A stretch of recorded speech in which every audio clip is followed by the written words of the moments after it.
Hola, muy buenos días o buenas tardes a todos y a todas. Estamos en nuestro nuevo horario de Diálogos para un Nuevo Chile, este espacio que ya va a su capítulo número 13, que hemos desarrollado a través de distintas entrevistas, un espacio de reflexión sobre lo que es la Agenda 2030 para el Desarrollo Sostenible, que es un compromiso que asumieron 193 países de todo el mundo con el propósito de reducir brechas que tuviesen que ver con temas culturales, económicos, educacionales, de salud. Y para quienes no han estado viendo durante todos estos capítulos o en sus repeticiones que quedan online y a través de la Universidad de La Serena, en su canal de YouTube de Centro de Vinculación con el Medio, desde Esquina TV siempre hemos estado compartiendo con entrevistados y entrevistadas de distintas organizaciones, instituciones, con distintas disciplinas. Pero hoy queremos abordar el Objetivo de Desarrollo Sostenible número 17, y este Objetivo de Desarrollo Sostenible habla de alianzas para lograr los objetivos, habla de las colaboraciones para poder avanzar en el desarrollo sostenible. Y es por eso que escogimos para este ODS una persona que tiene un alcance de apellido conmigo que no es familiar, es solo coincidencia, pero que es una de las personas que ha sido relevante en el desarrollo de la región de Coquimbo con respecto a distintas iniciativas y que lo construye desde la colaboración, lo construye desde las alianzas, desde la posibilidad de escuchar a los distintos y distintas organizaciones de la comunidad, distintas disciplinas, áreas de investigación. Y además me siento muy contenta porque ella no se encuentra hoy día, no me siento contenta porque no esté en Chile, sino que me siento muy contenta de que este tipo de entrevistas de tecnología nos permitan igual estar en contacto con personas que son claves para el desarrollo de la región, y es el caso de Daniela Enríquez Encamilla. Ella es socióloga, investigadora, ha sido gestora de proyectos de innovación, de investigación, del Instituto de Políticas Públicas de la Universidad Católica del Norte, y hoy día ya se encuentra desarrollando su posgrado en Francia. Así que Daniela, te queremos dar la más cordial bienvenida desde nuestro país, desde Chile, desde la región de Coquimbo y desde Esquina TV, que en conjunto con la Universidad de La Serena estamos desde Vicuña transmitiendo este conversatorio de la Agenda 2030 que es tan importante. Mira, ya estamos al 2020 y uno dice, oye, quedan 10 años para poder cumplir estos objetivos, pero no es tan así porque el cambio climático, las brechas en materias de ingreso, la equidad de género, y podríamos nombrar un sinnúmero de temas que aún están pendientes con respecto a poder ser una sociedad y un país que responda al desarrollo sostenible. Así que Daniela, muy bienvenida y cuéntanos primero cómo está tu estadía en Francia, y también compartir con todos y todas quienes nos están viendo y escuchando a través de Esquina TV y desde el canal de YouTube de la Universidad de La Serena de Centro de Vinculación con el Medio. ¿Por qué te ha interesado también formar parte de este ciclo de programas que hablan de sostenibilidad? Sí, bueno, primero que todo, muchas gracias Carolina y al equipo por la invitación a Elquina TV y a la Universidad de La Serena por este espacio. Yo creo que justamente hoy día en el debate que vivimos como país, aunque efectivamente en este momento me encuentro fuera de Chile, uno está conectado y de hecho llevo muy poquito acá para poder hacer mis estudios. Eh, Efectivamente, la sostenibilidad es uno de los grandes tópicos, uno de los grandes temas y grandes desafíos, porque no es fácil. No es fácil alcanzar niveles de sostenibilidad que nos permitan como sociedad, no solo en el país, sino que también en términos globales, de alguna forma no impactar en las futuras generaciones. Y en ese sentido, desde una mirada también, o sea, desde diferentes miradas, desde lo económico, desde lo social, desde lo ambiental, hay también diferentes intereses. Entonces, no es un desafío menor el hablar de sostenibilidad, por el contrario, es un gran desafío y sobre todo creo que es una muy buena oportunidad plantear este tema en el marco de un proceso constituyente como el que estamos viviendo hoy día, que es finalmente cuando nos replanteamos como país qué es lo que queremos, qué es lo que esperamos, qué es lo que buscamos para los próximos años, para este nuevo pacto social. Y es primera vez también que lo hacemos como país, así que si bien uno puede tener ciertas nociones de lo que puede probablemente querer la gente, es primera vez que formalmente nos lo preguntamos. Así que, de todas maneras, agradecida la invitación porque creo que es súper relevante justamente conversar sobre estos temas, generar espacio de diálogo, generar espacio de discusión y de manera descentralizada también, porque eso también no deja de ser relevante. Y bueno, Daniela, además tú has sido impulsora de varios diálogos, de varios conversatorios, y desde esa experiencia también, y a través del Instituto de Políticas Públicas de la UCN, donde tú te has desempeñado bastantes años, cuéntanos, ¿cuáles han sido las iniciativas que tú has identificado que han contribuido de manera más relevante a la sostenibilidad en la región de Coquimbo, pero que además han surgido desde los espacios colaborativos? Porque tú lo has vivido desde tu perspectiva profesional como socióloga, pero también de esta experiencia de poder levantar, de poder colaborar con la gestión de actividades colaborativas en nuestro territorio, en este caso que es la región de Coquimbo, la provincia de Esqui. Sí, sí, bueno, ahí yo creo que, y lo hemos trabajado como instituto, bueno, dos cosas. Primero, considerar que el concepto de gobernanza territorial, que es como bajo el sombrero del cual nosotros como Instituto de Políticas Públicas trabajamos, justamente ve que es necesaria la articulación de diferentes sectores para la gobernanza de un territorio. Y hablamos de diferentes actores cuando se involucra la academia, cuando se involucra el sector público, cuando se involucra también el sector privado, la empresa y sobre todo la ciudadanía.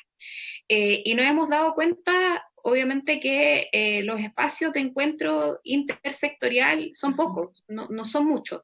Lamentablemente eso también está de la mano o está muy relacionado también con que Chile es un país altamente segregado. Las personas en general, y hay diferentes estudios que lo muestran, se desenvuelven en contextos muy homogéneos, van a colegios o escuelas con personas muy similares, sobre todo en términos de nivel socioeconómico, barrios muy segregados también por nivel socioeconómico, incluso centros comerciales segregados por nivel socioeconómico, y eso va en aumento también a la medida que las metrópolis van creciendo. Entonces, si tú combinas ambos factores, por una parte instancias de gobernanza donde en realidad no participan diferentes actores y por otro lado una sociedad segregada, lo que tienes es ausencia de espacios de encuentro y eso va generando también de alguna forma dificultades para la colaboración y tiene un montón de otras implicancias que hoy día quizás podemos ver también a la hora de enfrentar a ese otro desconocido.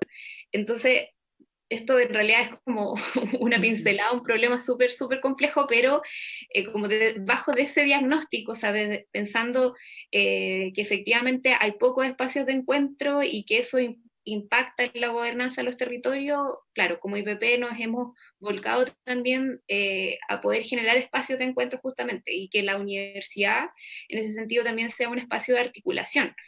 Afortunadamente hoy día la universidad cuenta con un buen nivel de confianza en comparación con otras instituciones. Es de las pocas instituciones que aún tiene niveles de confianza, entonces tiene ahí un capital que no es menor. La gente confía en las universidades, entonces la pregunta es, bueno, entonces, ¿qué hacemos con ese capital?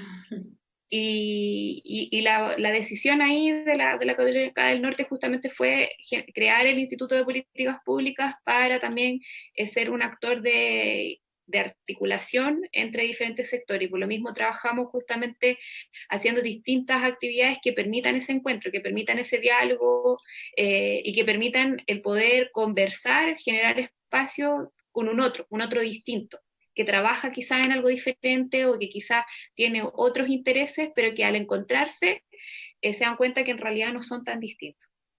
Sí, bueno, este mismo espacio que está patrocinado por la Universidad de La Serena, pero que hoy tú estás participando, de una otra manera habla de esta relevancia de poder compartir experiencias e iniciativas distintas. Son dos universidades muy relevantes para el desarrollo de la región y que de otra manera contribuyan justamente con la sostenibilidad. Daniela, y esta segregación, desde tu mirada, ¿cómo la podemos traducir, por ejemplo? Podemos ir compartiendo a quienes nos están escuchando qué pasa cuando una sociedad está segregada, cuando están segregados los barrios, cuando está segregado el acceso a la salud, cuando está segregado el acceso también a la cultura, a los intereses personales también, a la educación. ¿Qué pasa finalmente? ¿Cuál es el impacto que tiene en el desarrollo tanto territorial como en las relaciones interpersonales, comunitarias? Sí, tiene un impacto súper importante y que específicamente se traduce en descohesión social. ¿Y qué es la cohesión social? Es la capacidad de las personas de confiar en el otro. Entonces, cuando tú no tienes confianza y ves al otro como algo extraño, es más factible también que se generen situaciones de violencia, porque no te importa lo que pasa con ese otro. Y también es más factible que se genere desigualdad o expresiones donde finalmente a las personas no les interese lo que pasa con el otro, porque al final el otro es como algo extraño, algo desconocido.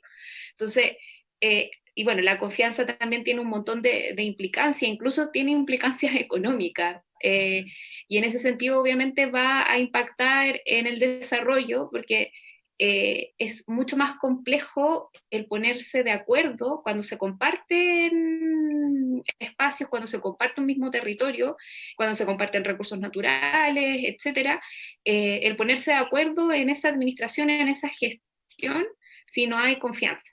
Entonces tiene implicancias súper importantes que en su máxima expresión también se pueden traducir incluso en violencia. Las sociedades altamente segregadas o con altos índices de segregación social son finalmente también sociedades donde hay más delincuencia, hay más delitos violentos, porque no hay una concepción del otro como un otro válido.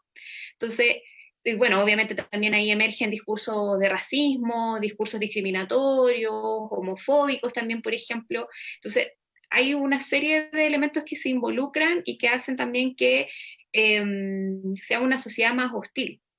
Entonces, finalmente, el generar espacios de encuentro es súper importante y ahí se pueden implementar desde políticas públicas, por ejemplo, en términos de vivienda, que se ha hecho un poco en el último tiempo, pero muy incipientemente. El tema de las mixturas barriales es una propuesta que viene hace tiempo para poder justamente promover el encuentro.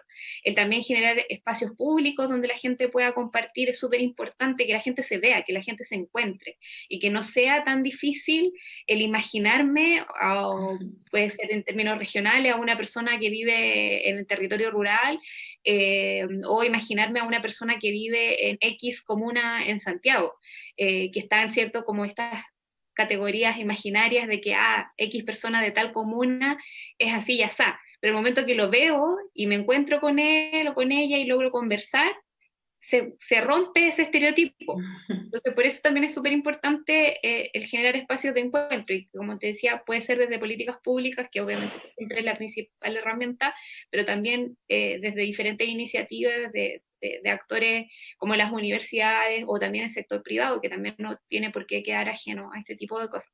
Claro. ¿Y crees que esta segregación que muchas veces se construye desde estos prejuicios, juicios, estereotipos que tenemos presentes en la sociedad, también se traduce en las distintas industrias, por ejemplo, en los distintos rubros?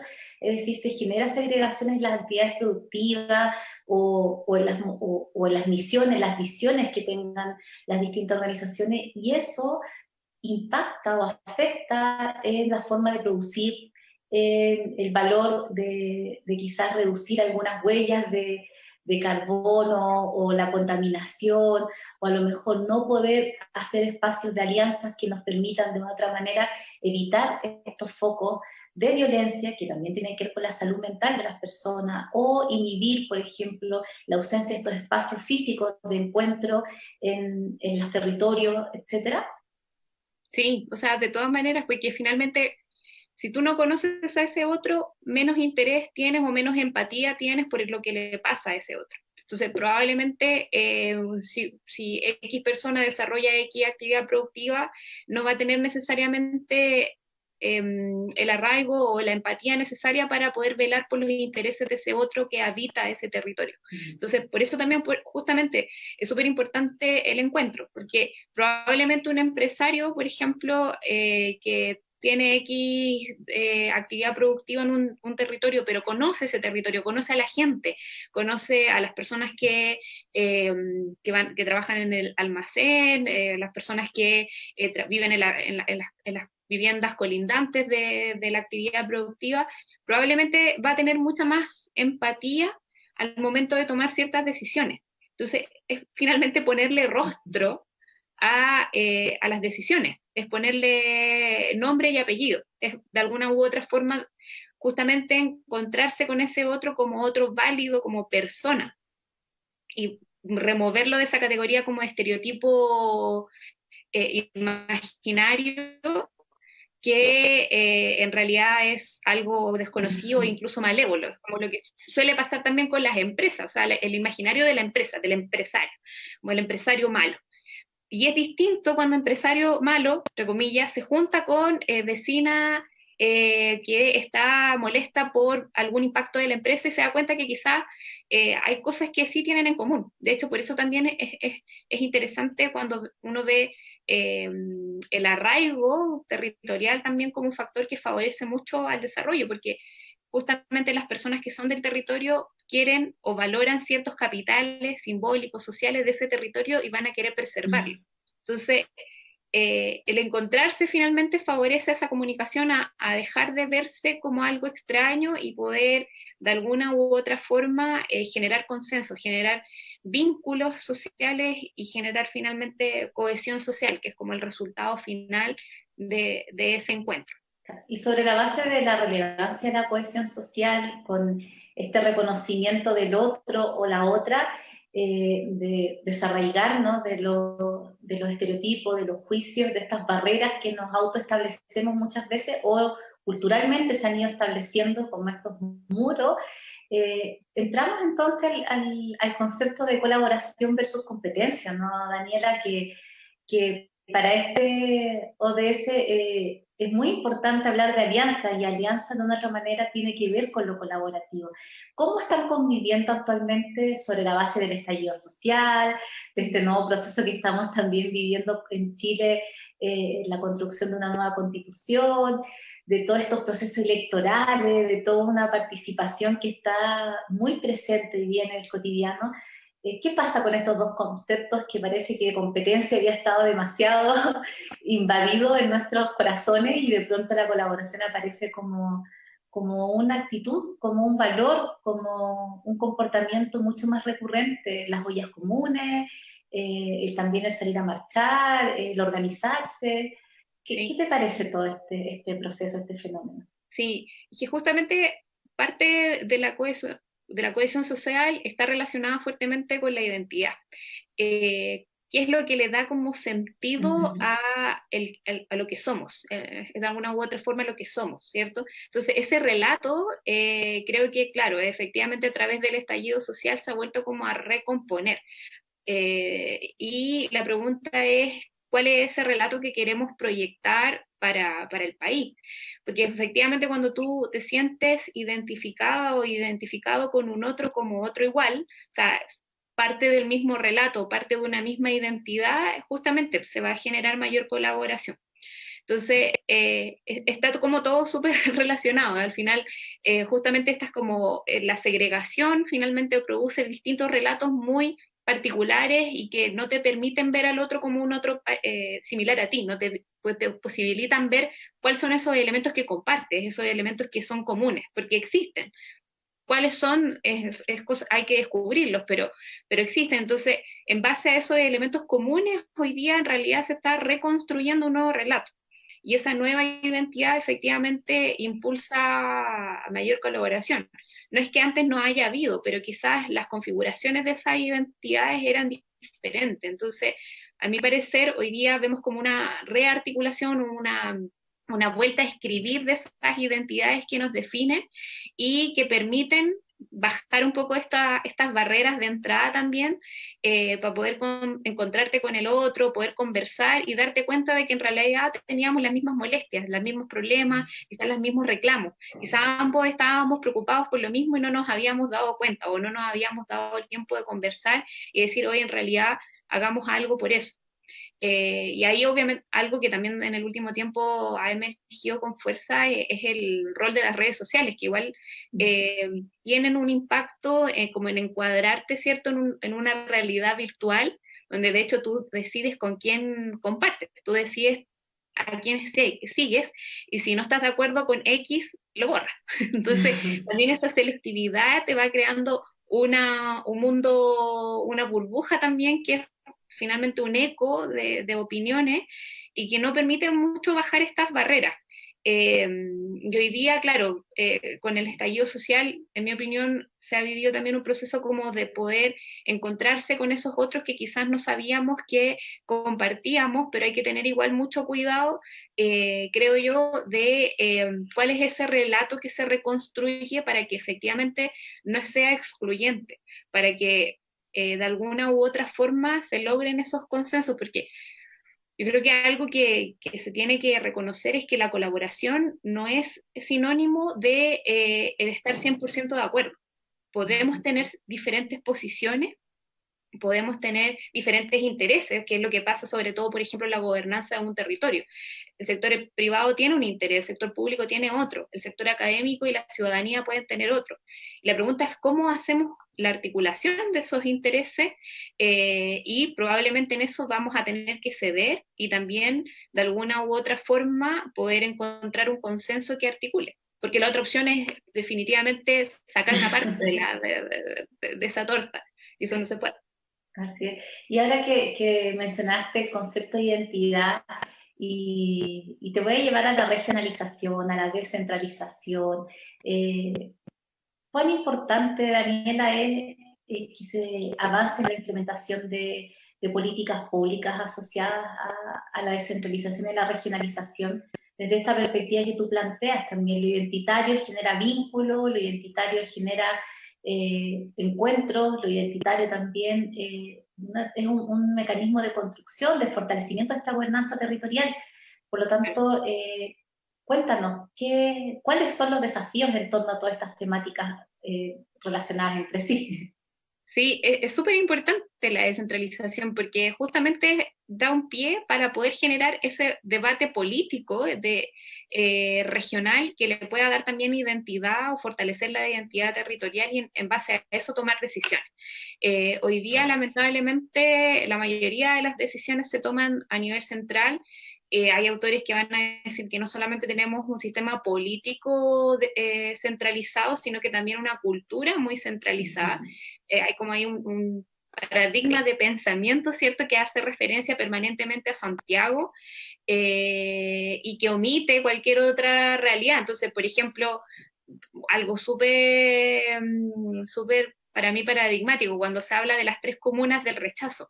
O sea, que hablamos de 3 comunas que están dentro de una región y que hablarían de alguna u otra forma de una realidad prácticamente para todo Chile. O cuando vemos también la situación de la pandemia, era como esta sensación de que estamos liberándonos, entre comillas, mejorando la pandemia, cuando la región de Coquimbo recién estaba empezando la cuarentena. Entonces, eso también obviamente muy vinculado a los medios de comunicación, a lo que se comenta en redes sociales, pero el centralismo no es solamente una forma de tomar decisiones en Santiago, sino que también se traduce en una forma de pensar el país desde Santiago. Entonces, hoy día, cuando estamos también en el marco de un proceso constituyente, la pregunta es cómo tomamos decisiones que se adecúen a las diferentes necesidades de la gente. Y obviamente las necesidades de Arica y Parinacota, por ejemplo, respecto a la lluvia, van a ser muy diferentes respecto a Aysén o Valdivia, donde llueve muchísimo. Y desde condiciones climáticas hasta cuestiones identitarias impactan en que decisiones que son tomadas totalmente transversales no son adecuadas para las necesidades de las personas. Entonces, eso también va generando desconfianza, va generando distanciamiento con la política, con los procesos, en general, y sobre todo con la participación. Yo ahí creo que es descentralización más participación, que la descentralización no puede ir por sí sola, tiene que ir de la mano con procesos participativos vinculantes que permitan que la gente participe, valga la redundancia, en la toma de decisiones de manera vinculante. Y eso es súper importante hoy día plantearlo. O sea, de hecho, creo que es una oportunidad en el marco del proceso constituyente el avanzar hacia un Estado unitario descentralizado, y ahí hay un concepto que acuñan los especialistas, que es de subsidiariedad territorial, que es que la toma de decisiones esté lo más cerca del territorio de la persona, y si no es posible, va subiendo de nivel. No al revés como es hoy día, que lo que, entre comillas, sobra un poquito de Santiago se pasa a regiones. Hace la lógica inversa, que lo que no se puede resolver desde el nivel local y luego desde el nivel regional pase a niveles superiores, pero tratar de que la toma de decisiones sea lo más cercana a las personas. Daniela, y sería importante comentarles a quienes puedan compartir con nosotras esta entrevista, también el valor de la gobernanza. Un poco es un concepto que ha estado bien en boga, que se estudia y se trabaja harto, pero sería importante explicar qué significa asumir responsabilidades o implementar modelos de gobernanza territorial descentralizado. ¿Por qué es tan fundamental tener un modelo que esté asociado al concepto de gobernanza? Sí, finalmente la gobernanza lo que hace es que permite la participación de otros actores que no son necesariamente el Estado. Y si bien el Estado obviamente tiene un rol transversal y nadie en este sentido a través del concepto de gobernanza quiere reemplazar al Estado, sí se debe reconocer que justamente lo que se vive en los territorios no necesariamente depende de un solo actor, sino que también hay más actores a la mesa, y sobre todo ahí relevar a la ciudadanía como tal. Entonces, la gobernanza como concepto permite justamente sentar a la mesa o tomar políticas públicas, definir políticas públicas en base a la participación y articulación en general se habla de 4 sectores. Hoy día igual hay teóricos que hablan de un 5º sector, pero en general lo tradicional es hablar de 4 sectores, que es el Estado, el sector privado, las empresas, ¿cierto? La ciudadanía y también la academia. Y en base a esas instancias de diálogo poder implementar o tomar decisiones. Y el 5º sector, que hoy día se habla como de la quíntuple hélice en algunos textos, es el sector del emprendimiento, que no necesariamente es lo mismo que la empresa ya definía o establecía. Pero justamente la gobernanza permite eso, que participen otros actores de la toma de decisiones para la definición sobre todo de políticas públicas con enfoque territorial. Y ahí como que quizás el concepto clave es gobernanza territorial. O sea, ¿por qué sentamos a la mesa a estos 4 actores? Bueno, porque conviven bajo un mismo territorio, bajo un mismo espacio, que se comparte y donde hay diferentes intereses.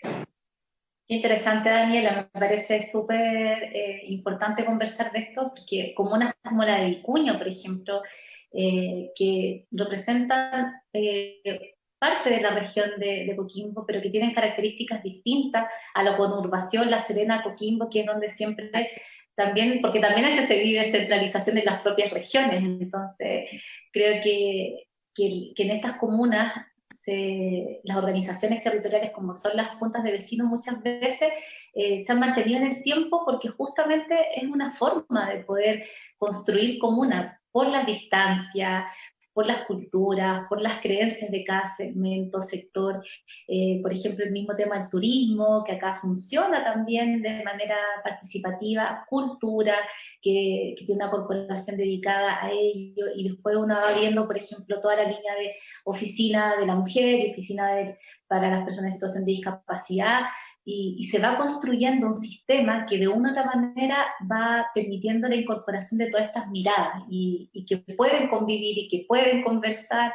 El otro día acá mismo asistía a unas invitaciones que hizo un programa PESTI, que es de interculturalidad. Entonces veías a la Asamblea de los Pueblos Originarios como anfitriones, pero con el apoyo de la Oficina de Interculturalidad de Videco y participaba además la atención primaria de salud, que también está involucrada en estas temáticas, por lo tanto, y por supuesto la sociedad civil, o sea, las personas que estaban asistiendo a estos encuentros. Entonces me parece muy interesante esta forma que lo plantea Daniela, y desde ahí, con esta posibilidad que hoy día estamos en este contexto de alta participación y de tanta reflexión, ¿qué piensa Daniela Enríquez con respecto a la región de Coquimbo y este proceso de participación que se está generando?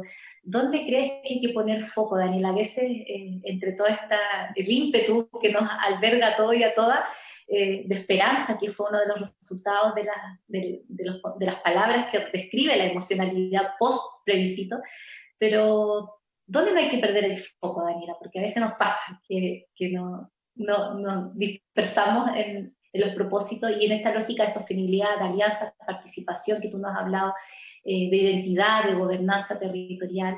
Sí. Cuéntanos. Que hoy día, bueno, a propósito de proceso constituyente, obviamente no perder el foco en los procesos de descentralización que ya comenzaron, porque ha sido muy difícil llegar a lo que se está obteniendo hoy día, que es la elección de los gobernadores y gobernadoras regionales. Han habido intentos de detener ese proceso, a propósito con texto constitucional, ¿cierto?, de decir, no, en realidad no es necesario, y bueno, la verdad es que las regiones llevan años esperando. Han habido muchos programas presidenciales que se han comprometido con la descentralización y eso no ha llegado. Entonces, hoy día es el primer paso la elección de gobernadores o gobernadoras regionales y es efectivamente la apuesta de entre quienes estamos por la descentralización, de que partiendo por la descentralización política se van a desencadenar otros procesos. Yo creo que ahí las regiones y las provincias, de hecho, por ejemplo, en la encuesta del IPP, para quién más es importante la descentralización entre Limarí y Choapa, es más importante para Choapa. Yeah. Y uno ahí se da cuenta de lo que tú decías, la descentralización no es solamente un tema nacional, también intrarregiones. Entonces, ahí yo creo que hay que poner todavía el foco de no perder lo avanzado y también de confiar justamente en articular nuevos mecanismos de participación territorial que no son fáciles porque no tenemos una cultura descentralizada. Entonces hay que empezar a poner en práctica esa toma de decisiones. Y ahí yo creo que está el segundo foco, la participación. Que hoy día, claro, tenemos una ciudadanía con muchas ganas de participar, pero carente también de estructuras de cómo hacer esa participación efectivamente vinculante o con un impacto. Hemos hoy día recién avanzado, yo creo, a niveles de participación consultiva dentro de los procesos del Estado en general, dentro de las políticas públicas. Hace muy poco, yo diría que hace 2 o 3 años se ha avanzado a lo consultivo y todavía no llegamos a niveles donde efectivamente esas participaciones ciudadanas tengan impacto. Entonces, frente a esta masa, ¿cierto?, abrumadora de deseos de participar, la pregunta es cómo. Y ahí creo que hay un gran desafío. Para mí los problemas de participación se solucionan con más participación. Y ahí es difícil, yo creo, pensar cómo lo vamos a hacer, pero creo que hay que, de alguna u otra forma, desde las diferentes instancias, desde la universidad, desde la empresa privada, desde el Estado, buscar maneras de generar espacios de participación. Porque si no vamos a volver a esta sensación de yo quise, yo tenía las ganas, yo tenía la intención, pero algo pasó que no pude. No me gustó el partido político porque todos son iguales y empiezan a aparecer estos discursos ciertos que al final hacen que las personas se queden en la inmovilización finalmente.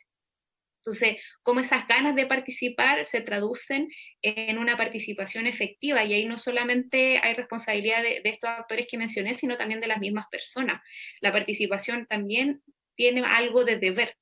También hay también un deber cívico, ¿cierto?, que te permite ejercer tus derechos. Entonces, la pregunta hoy día es que si frente a este nuevo escenario, cuando después se pregunte quién quiere ser centro de padres, ¿volveremos a tener el mismo escenario de siempre de que nadie quiere ser centro de padres o van a haber más manos levantadas? Voy a poner un ejemplo muy caricaturesco, sí. Pero yo creo que esa es como la gran pregunta, ¿cómo vamos canalizando, cierto, a organización? Pasar de esta intención de participar o estas ganas de ser parte del proceso a organización propiamente tal. De hecho, en los centros de padres suele pasar que el que fue una vez lo fue siempre, y casi como que desde kinder hasta cuarto medio, entonces se va porque se va el hijo o hija del colegio, pero si tiene hermanos chicos ya, o sea, hijo más chico o chica, probablemente esté por más tiempo. Daniela, ¿y crees que en la relevancia del acceso a la información, considerando esta segregación que nos caracteriza como sociedad, segregación que también es cultural, que es una de las que a mí en lo personal siempre me ha preocupado bastante, ¿crees que se están generando, hay algún segmento de la población que está fuera de todo este proceso que estamos vivenciando, o tú crees que transversalmente está todo Chile incluido en este despertar, en estos planteamientos, en estos procesos eleccionarios, de eventuales candidaturas también, etcétera? Sí, yo creo que hay ciertos elementos compartidos y de hecho quizás ahí, claro, las encuestas de opinión ayudan un poco a ver esta transversalidad. Por ejemplo, a mí me gusta mucho la encuesta bicentenario de la Católica, que hace algunas preguntas también sobre creencias, sobre temas de meritocracia y también sobre algunas nuevas leyes valóricas, y que muestran que hay en general en Chile un gran consenso en varias materias, y que yo creo en ese sentido que efectivamente los resultados del plebiscito muestran que quizás no somos tan diferentes como pensábamos. Pero al mismo tiempo, obviamente, hay grupos de la población que se encuentran en mayor situación de exclusión y vulnerabilidad que uno no puede omitir, y en ese sentido hay personas que no tienen los mismos niveles de participación, no tienen los mismos niveles de información y no necesariamente se benefician de la misma manera de los procesos que hoy día estamos viviendo. Entonces, obviamente hay que preguntarse, frente a un proceso constituyente, con una convención constituyente, si todos y todas tienen las mismas posibilidades de participar en esa convención, yo creo que sería deshonesto decir que sí. Que en lo teórico sí, porque no hay ninguna restricción, ¿cierto?, legal o formal para hacerlo, pero obviamente depende de recursos, obviamente depende de visibilidad. Entonces obviamente los dirigentes de territorios rurales no necesariamente van a tener los votos necesarios para poder participar de este tipo de proceso. Entonces justamente la pregunta es cómo hacemos que estas instancias sean lo más inclusivas posible, y ahí de todas maneras hay un rol del Estado en cuanto a política pública propiamente tal, pero también de cuestiones bien concretas y medidas que permitan que la gente pueda estar integrada en el proceso. O sea, yo no me olvido, por ejemplo, hoy día para el proceso, para el plebiscito que se vivió, Riurtao, Punitaqui y Leguera tuvieron índices de participación más bajos que el resto de las comunas, alrededor del 34-36% cada una. Y ahí uno dice, bueno, ¿qué pasó? La gente no quería ir, y alguien de la Higuera me comentó, no hay transporte, hay muy pocos centros de votación. Entonces, ahí hay una debilidad estructural que uno tiene que relevar, o sea, de decir, bueno, hay personas que están quedando fuera del proceso porque no pueden llegar de un punto al otro para votar.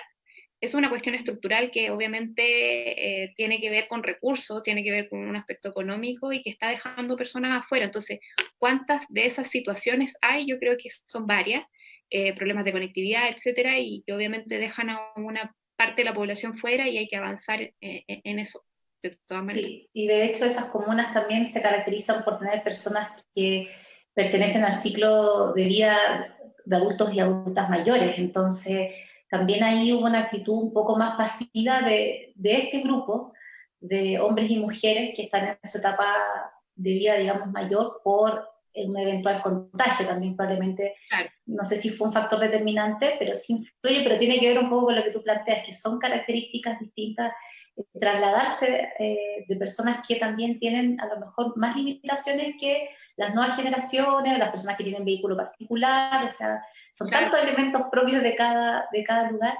También hay así como podemos ver que existe esta segregación y que muchas veces no alcanzamos a ver, o sea, estas micro realidades. ¿Crees que hay temas, por ejemplo, que son relevantes para poder construir esta gobernanza territorial, o que tienen que estar puestas en esta agenda de gobernanza, o temas que están relacionados con el desarrollo sostenible o que están relacionados con la descentralización y que han ido quedando postergados. A mí hay algo que me encanta de todo este proceso, es que se puede hablar de tantos temas que a una siempre había costado conversar y como que de verdad no estaban puestos en la agenda pública, y hoy día siento que hay una oportunidad democrática de conversar, de poner agenda, en la agenda tantas temáticas, tantas inquietudes o investigaciones o focos de reflexión. Entonces, cuéntanos a tu parecer, ¿cuáles son esos temas que han quedado siempre postergados? ¿Por qué? No han estado nomás, y que hoy día es importante, desde tu perspectiva, poder instalarlos, o al menos ponerlos en agenda. Claro. Sí, yo creo que, bueno, comparto ahí esa sensación de que son tantas cosas, pero justamente ese es un gran problema, porque la Constitución, o como instrumento por definición, tampoco lo puede tener todo. Entonces, la gran pregunta es justamente qué cosas van a ir ahí, van a ir incluidas y cuáles van a quedar fuera.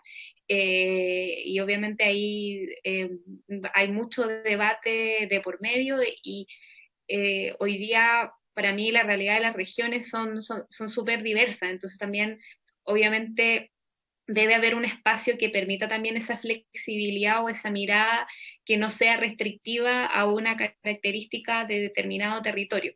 Creo que mantener como una perspectiva descentralizadora, por llamarlo así, dentro, un enfoque descentralizador dentro del proceso constituyente y dentro de la futura constitución, si es que se aprueba, va a ser importante. Otros temas que creo que son súper importantes y que lamentablemente están, pero quizás no con tanta fuerza, justamente la sostenibilidad ambiental, a propósito también de cambio climático. Yo creo que ha perdido un poquito de protagonismo el tema en el último tiempo, y ahí para el norte de Chile es fundamental el tema de recursos hídricos. ¿Qué va a pasar con el agua propiamente tal? Es una gran pregunta.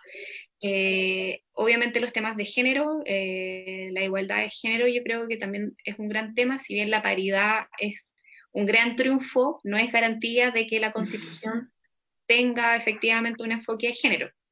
Si convengamos que no hay mejores representantes de las mujeres que las propias mujeres, pero hay que mantener de alguna u otra forma encendida, entre comillas, esa discusión para que efectivamente dentro del proceso constituyente no se pierda.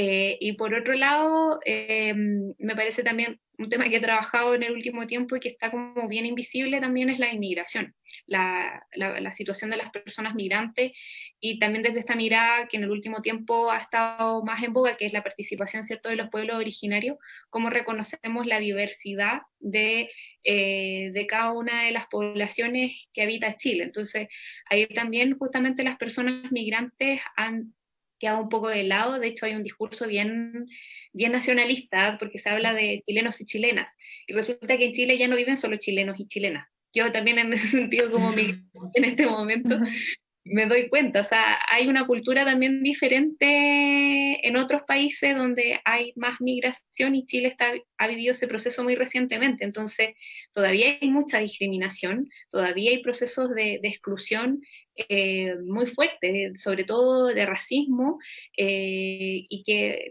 hoy día son relevantes de destacar para que justamente el país se pueda construir de manera más inclusiva, que no sea solamente para chilenos y chilenas, sino que a la composición diversa que tiene hoy día el país, y no dejar en el discurso a nadie afuera. Sí, Daniela, y desde esta perspectiva de medio ambiente, cambio climático, ¿qué crees que es clave para el desarrollo sostenible? ¿Cómo podemos avanzar en ese tema? Yo la tengo al tiro la respuesta. Y no estaba pauteada. Yo siempre en este programa les cuento a todos que la pauta no está enviada previamente para que sea una entrevista más atenta, si no estaría como demasiado mecánico. Lo que pasa es que me da risa porque justo estaba trabajando como en un tema en esa línea, y es la adaptación y la absorción también de tecnología. Para mí es súper relevante lo que tiene que ver con justamente el conocimiento científico y su transferencia al territorio, y que las personas puedan permanecer en los territorios, que de alguna forma, sobre todo hoy día en la región de Coquimbo, no hayan procesos de migración a producto de cambio climático y que sean procesos de migración forzada, sino que más bien puedan sostenerse en los territorios, y eso va de la mano también con políticas públicas que permitan cierta esa sostenibilidad desde la escuela, hospitales, etcétera, pero también desde la básica existencia del agua. Entonces, el agua puede estar o no estar, pero también para eso se necesita tecnología. O sea, sin conocimiento científico no es posible el proceso de adaptación al cambio climático, y en ese sentido yo creo que estamos muy al debe. Han habido esfuerzos importantes, yo creo que la región de Coquimbo debe ser de las regiones donde más se ha trabajado el tema de desarrollo tecnológico, pero como país tenemos también muy poca inversión en lo que tiene que ver con tecnología. Y ahí no es solamente del Estado la deuda, sino que es principalmente del sector privado. Tenemos muy poca inversión desde el sector privado para investigación y desarrollo. Y ahí yo creo que hay una tarea súper importante. El cambio climático no se va a poder enfrentar sin ciencia. Y ciencia en su amplio sentido de la palabra. O sea, no solamente ciencia dura, de poder estudiar los efectos, impactos, sino que también ciencias sociales, como las personas, porque finalmente el cambio climático para el clima propiamente tal no es problema. El clima ha cambiado en su evolución milenaria muchas veces. El problema es para nosotros como sociedad. Entonces, cómo la sociedad se adapta a esta nueva realidad, o cuáles son las medidas de mitigación, cómo hacemos a la sociedad más resiliente, ¿cierto?, frente a estos procesos de cambio, y que efectivamente esos impactos no afectan a los mismos de siempre, a las personas en situación de mayor vulnerabilidad o exclusión social, que es lo más probable. Entonces, ahí hay que meter ciencia, ciencia social, ciencia dura, ciencia económica. Hay que, con una mirada muy integral, yo creo que la pandemia fue el mejor ejemplo de cómo se necesitan las diferentes ciencias para poder enfrentar un problema de tal magnitud. Y el cambio climático está a la vuelta de la esquina, ya lo estamos viviendo, y sus impactos van a estar cada vez más evidentes. Entonces, ahí yo creo que ciencia es parte del gran desafío para poder enfrentar este gran proceso.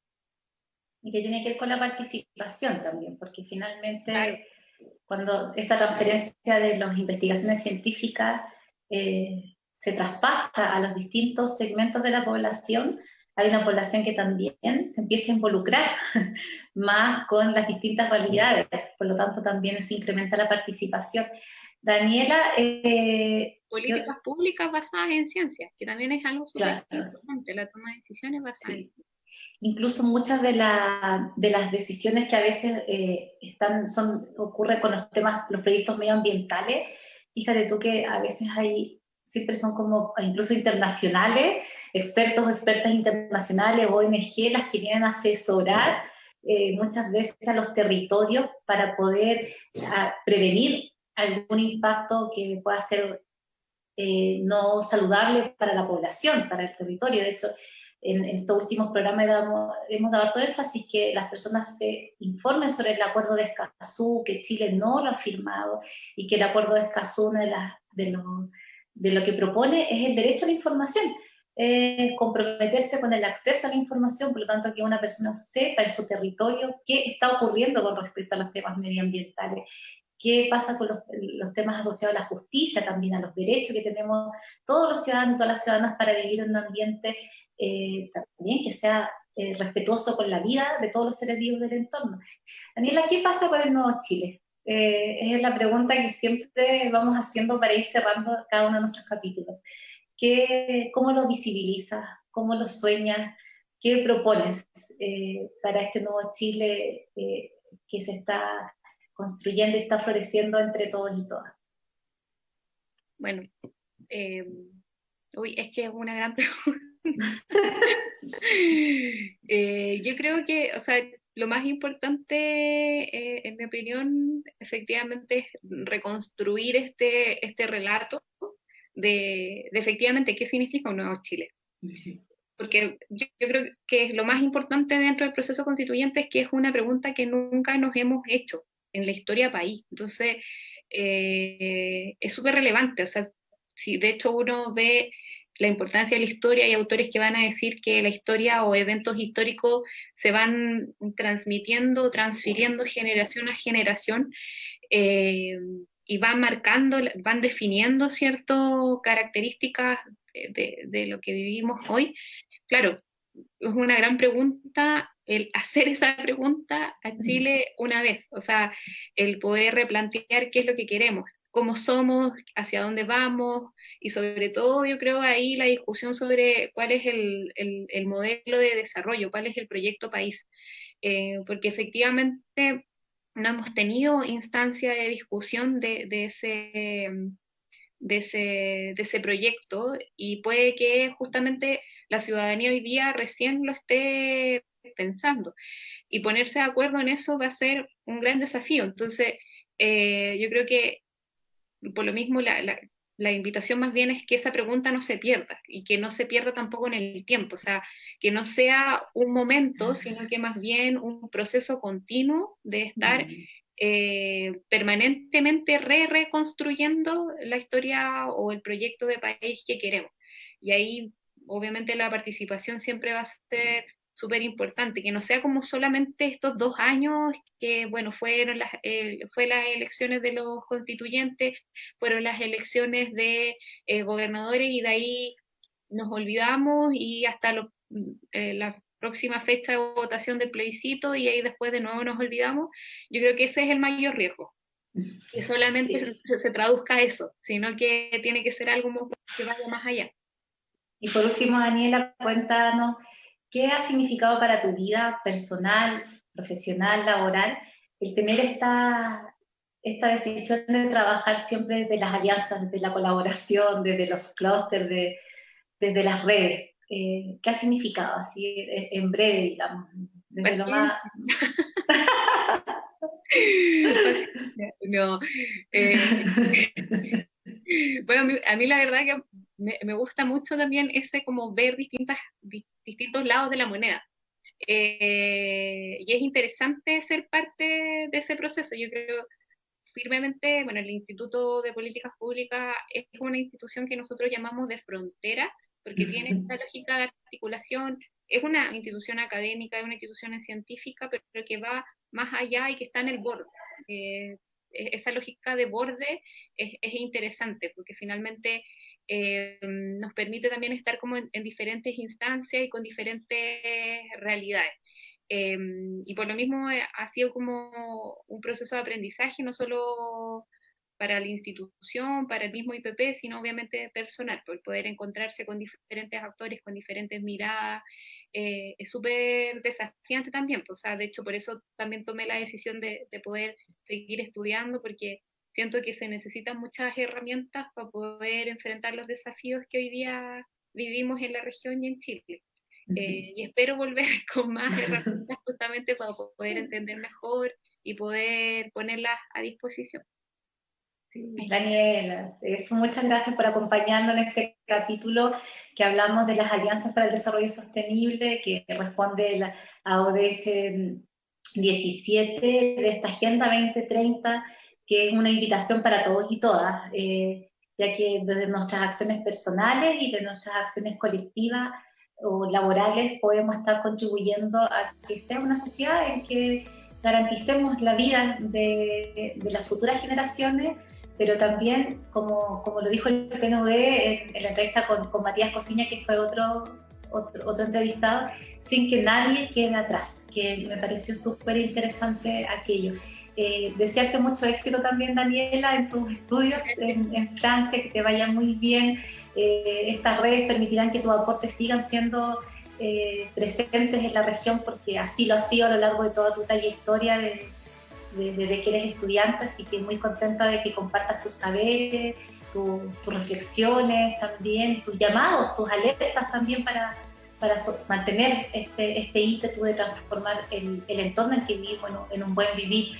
Así que despedimos a todos y a todas, le agradecemos siempre a a la Universidad de La Serena, que nos apoya a través del Centro de Vinculación con el Medio, al equipo de Esquina TV, por supuesto a la Municipalidad de Vicuña, que hace posible que estemos conversando toda la semana y que todo lo que aquí compartimos y conversamos sea un aporte para la vida de todos y todas. Nos vemos el próximo martes y con este nuevo horario a las 12 del mediodía.